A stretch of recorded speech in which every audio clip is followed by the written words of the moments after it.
नमस्ते दोस्तों, मेरी कहानी में आपका स्वागत है। मेरा नाम रोशनी है और मैं लखनऊ की रहने वाली हूँ। मैं दरवाजा अंदर से बंद करने लगी।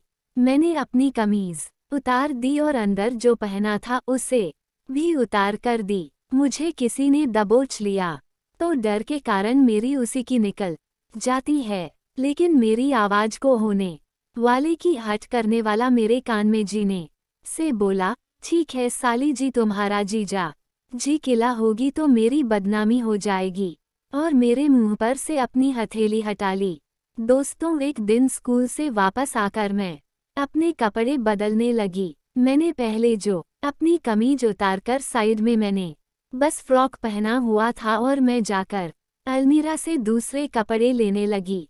तभी अचानक पीछे से आकर मेरे जीजाजी ने मुझे दबोच लिया। मैं गिर आती नहीं और नहीं माने, और उन्होंने मेरे साथ जो किया वह मैं आपको बताते नहीं बता सकती। लेकिन उससे पहले इस वीडियो को एक लाइक और चैनल सब्सक्राइब करें ताकि आपको ऐसे ही रोचक कहानियां मिलती रहे। मेरी उम्र 18 साल है। मैं कक्षा 12वीं की छात्रा थी।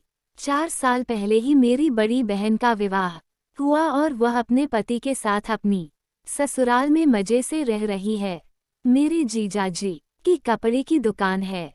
घर में हम दो ही बने हैं। सभी साथी आज जीजाजी अपने व्यापार के सिलसिले में लखनऊ आए हैं और हमारे यहाँ ही रुकने वाले थे। उन्हें देखकर बड़ी खुशी हुई। जीजाजी काफी हैंडसम है और हंसमुख है, ये तो मैं भी जान गई थी जब जीजाजी दीदी को पहली बार देखने आई थी।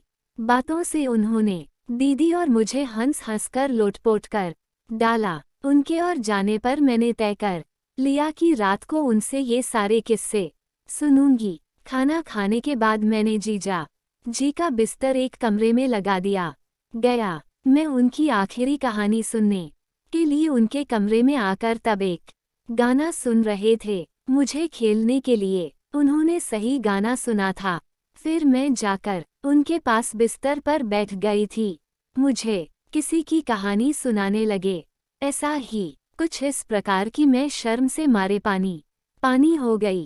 किस्सा सुनाते भी जीजा जी मेरा तो मन हाथ अपने हाथों में ले लिया और हल्के से दबाते हुए बोले, कहानी पसंद आया साली जी। मैं जवाब नहीं दे पाई।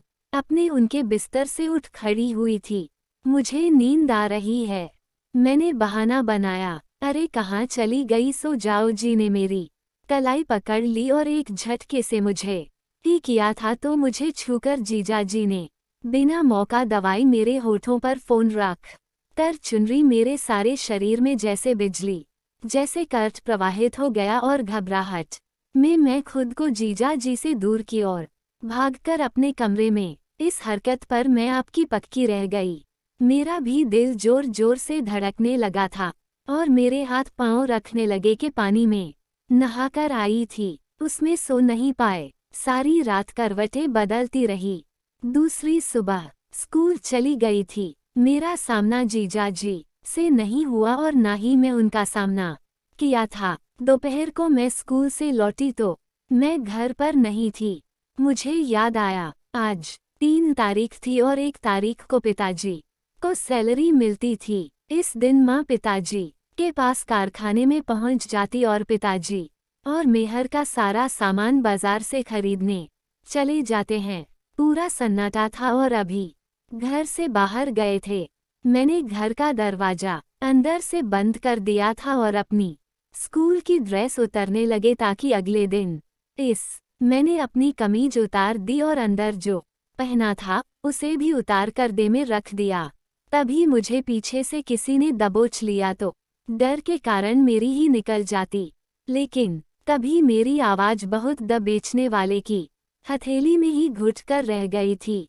मुझे दबोचने वाला मेरे कान में धीरे से बोला, ठीक ना ओ साली जी, मैं तुम्हारा जीजा जी को खिला होगी तो मेरी बदनामी हो जाएगी। और मेरे मुंह पर से अपनी हथेली में गाते हुए बोली, ये गलत बात है। जीजा जी जीजा से बोले, मैं तुम्हारे लिए तभी से धड़क रहा है। पहली बार देखा था तुम्हारी दीदी से काम का बहाना बनाकर यहाँ सिर्फ तुम्हारे लिए आया हूँ। मुझे कपड़े पहन दे दीजिए। जीजा जी प्लीज। मैंने जीजा जी से रिक्वेस्ट की। जीजा जी ने कहा, तुम्हारी जवानी देखने को तरस रहा हूँ। मैं कच्ची कली को जी भर कर देख लेने दो। ये कहते हुए जीजा जी ने मेरे ऊपर हाथ रखती है और सहलाने लगे। मेरी सांस उखड़ने लगी थी और मेरा चेहरा शर्म से लाल हो गया और मेरे हाथ का काम में लगे थे। इस तरह से ला रहे थे कि मैं पूरी तरह से दर्द होने लगी। दोनों की सांसें तेज हो रही थी। दोनों में अचानक ऐसी कुर्ती आएगी। कुछ ही सेकंड में दोनों के सारे कपड़े रूम में यहाँ वहाँ बिखरे पड़े। वह जा रहा था और मैं भी प्यासी धरती की तरह एक एक बूंद के लिए तरस रही थी। मैं आज रात प्रेम रस से सराबोर हो जाना चाहती थी। जीजा जी भी बादल की तरह बरसने को तड़प रहा था। आज मेरी सारी तमन्ना पूरी और जीजा जी के सब्र का बांध टूटा तो जीजा जी ज्वालामुखी को गले लगा रहा जो दरारों में समा गया था और हम दोनों ने फिर मस्त बाला क्रिकेट का मैच खेला। मैं भी प्यार के रंग से सराबोर हो चुकी थी। दोनों अपनी शान से काबू में करने की कोशिश कर रही थी। कमरे में आकर आवाज के बाद अब शांति थी। मेरे फेस पर अलग ही ग्लो था। उसके बाद मेरा जीजा जी को देखने का और बात करने का नजरिया बिल्कुल ही बदल गया। अगले 5 दिनों तक मैंने जीजा जी के साथ खूब मस्ती मजे किए। उसके बाद जब भी जीजा जी को मौका मिलता का बहाना बनाकर हमारे घर आ जाते और मेरे साथ हंसी मजे करते थे। दोस्तों, ऐसे ही और भी इंटरेस्टिंग कहानियाँ सुनने के लिए हमारे चैनल ट्राई करो और हम वीडियो को लाइक करना मत भूलना। धन्यवाद।